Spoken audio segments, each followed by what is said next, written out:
Hello guys, welcome back to my channel once again here on YouTube. Thank you for joining me today for part 1 of 13 episodes where I'm covering the entire year in 2011 for WWE pay-per-views or premium live events as they're known as now, but that takes a lot of getting used to still for me. I'm still going to probably call them pay-per-views more than likely, but you get what I mean anyway. So yeah, I know I tried doing something similar to this last year with 2009, but I got put off with all the poor lighting and video quality of the camera I was using at the time, and I just completely lost interest in revisiting that year, and I apologise for that. I'm sticking to this one though, because it's a year that I haven't seen in a very long time, and it was fun to start to revisit it as I did with this Royal Rumble for this review today. So yes, Royal Rumble did kickstart the year 2011 off in regards to pay-per-view for WWE. And here's the artwork, and then we'll go over the matches and everything. So this is the Blu-ray version. It comes with exclusive extras, as you can see at the top there. Silver Vision release in the UK, 15 certificate as well.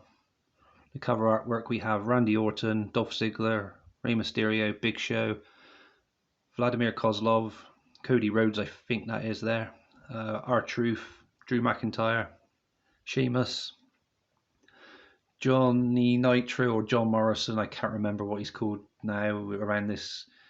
He was in this as well, I just can't remember what he was called though, sorry guys. It's because he keeps changing his name. Is he like Johnny Elite or something silly now? You know who I mean, you know the guy. We've got The Miz, John Cena, Jack Swagger, Santino Marella, Alberto Del Rio, Kofi Kingston, Kane, and Edge. On the bottom there it says 2-disc set, the biggest Royal Rumble match in history. There's the spine. There's the inside. There's the bonus disc that has the Raw and SmackDown. So with the bonus disc, I was under the impression that it was going to be a post Royal Rumble, like a fallout of the Royal Rumble's episodes of Raw and SmackDown.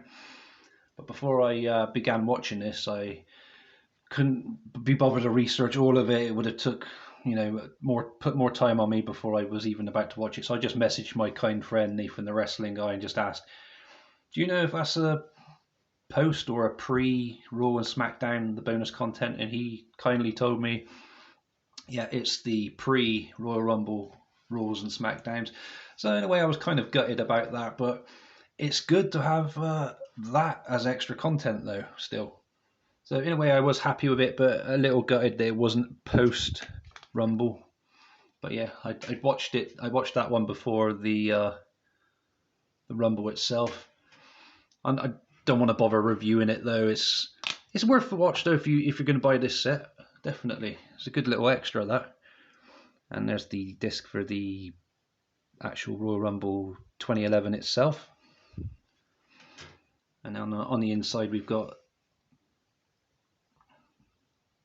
all of these superstars similar to the front. Sorry, I got distracted by that one then because of this Blu-ray blue in the way. I had to look twice because I thought it was someone that had their shades down and then they've got like these yellow eye contacts in from back here. And I thought to myself, who's that? And then I looked again, it's Rey Mysterio, and that's his mask. Yeah, we got a few others on there as well that we don't have on the front cover artwork. I think that's Mark Henry, Ted DiBiase, Wade Barrett, or Bad News Barrett, whatever he's called in this. I think that might be Heath. Yeah, and then there's Daniel Bryan at the top there. Daniel Bryan, Bryan Danielson. Getting confused again, guys. You know who I mean. There we go. And here's the back. So this had a run time of 5 hours, 42 minutes. That includes the bonus disc.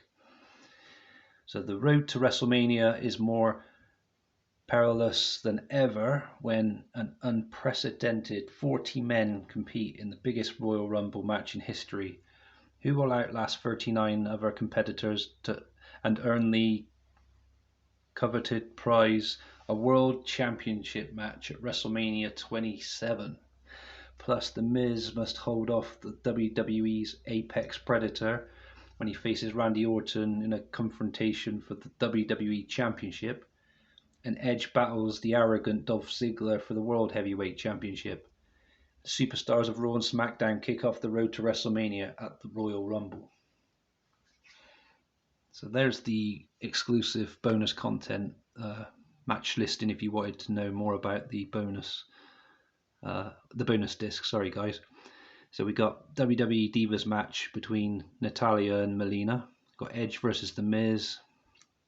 Santina Marella and Vladimir Kozlov versus the Husky Harris and Michael McGillicutty.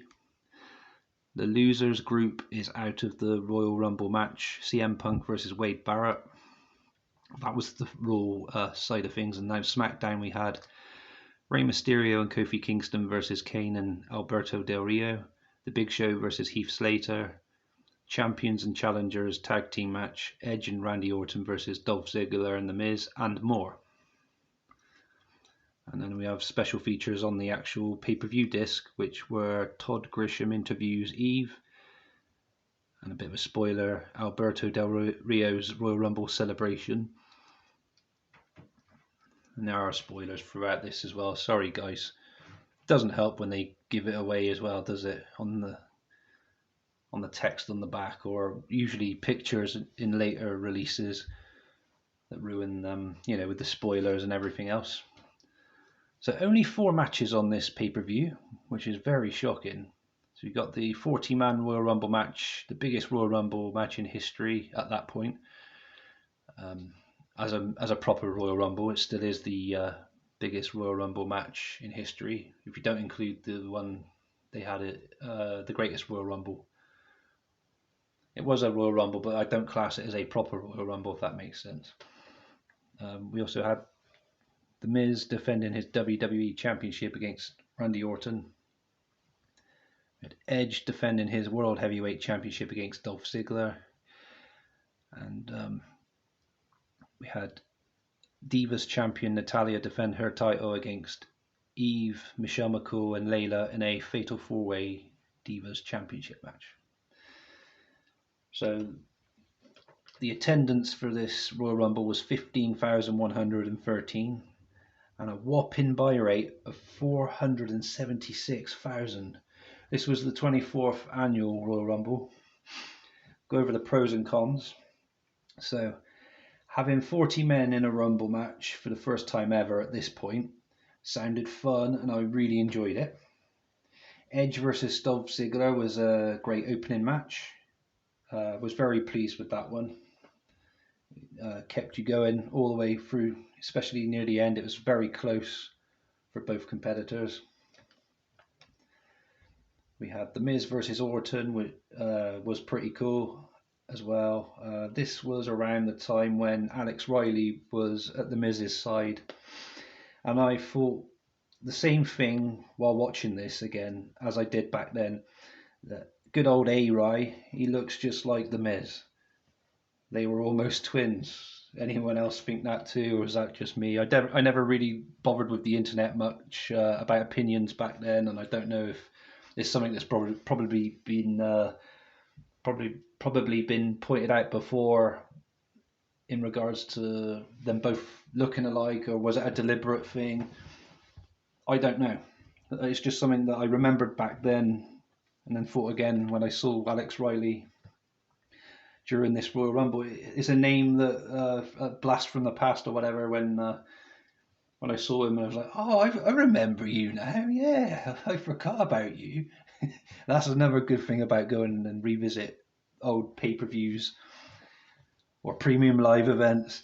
You get to see faces from the past, and you think to yourself, oh, shit, I forgot about that guy, or I wonder what the fuck he's doing now. But yeah, A-Rai, he looks like The Miz. They look like twins.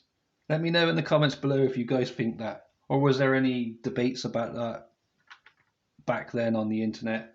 Like I said, I wouldn't have known because I didn't really bother with internet much back then.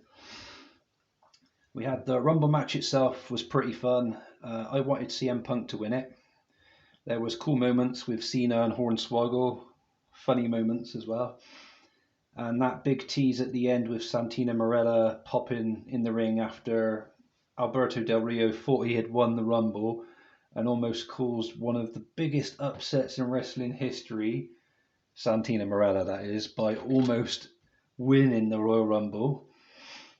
And I thought to myself, why didn't we have Santino win this back then instead of that idiot Alberto Del Rio? That would have been so much more better, and it would have been exciting, and it probably have been a moment in Royal Rumble history that would have been brought up even today. It's definitely one that would have stood out more than the stupid Alberto Del Rio win.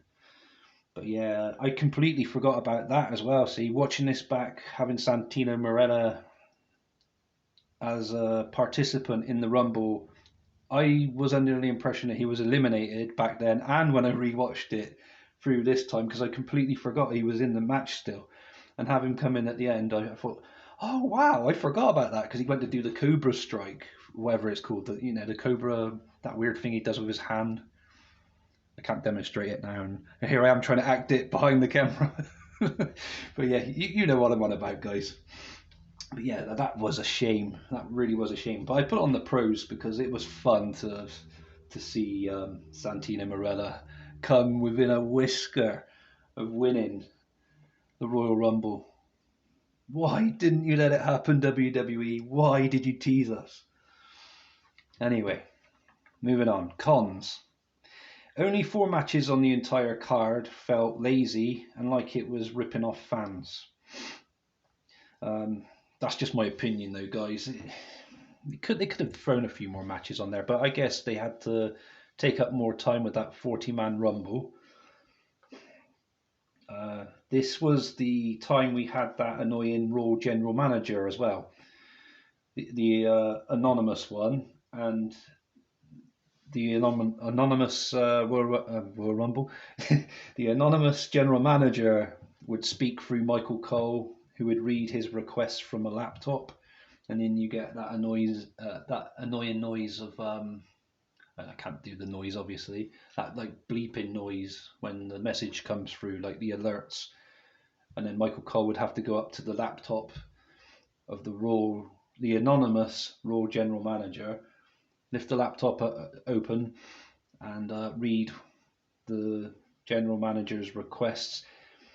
The idea started off fun to begin with, and then it just became annoying, I remember, throughout the months that had passed. And from what I can remember, I could be wrong, maybe it might spoil it for me a little bit. Was it Hornswoggle who was the general manager in the end? Like, eventually, as the big reveal, or little reveal, sorry, Hornswoggle. But yeah, it was a strange one, that. But yeah, that was a con I put on my cons list because I remembered it and I thought, yeah, it was annoying. The women's 4-way match absolutely sucked. Sorry, guys, but it did. I would have preferred it if it stuck to having it as a handicap match. Natalia against Michelle McCool, or Lay Cool, actually. They were called, weren't they? Layla and Michelle McCool. But no, they added Eve to the mix as well. But it is what it is, and I didn't enjoy that match at all, unfortunately. I enjoyed watching them, though. That's a pro, I guess. Despite the annoying Rumble match itself, it did have a few negatives.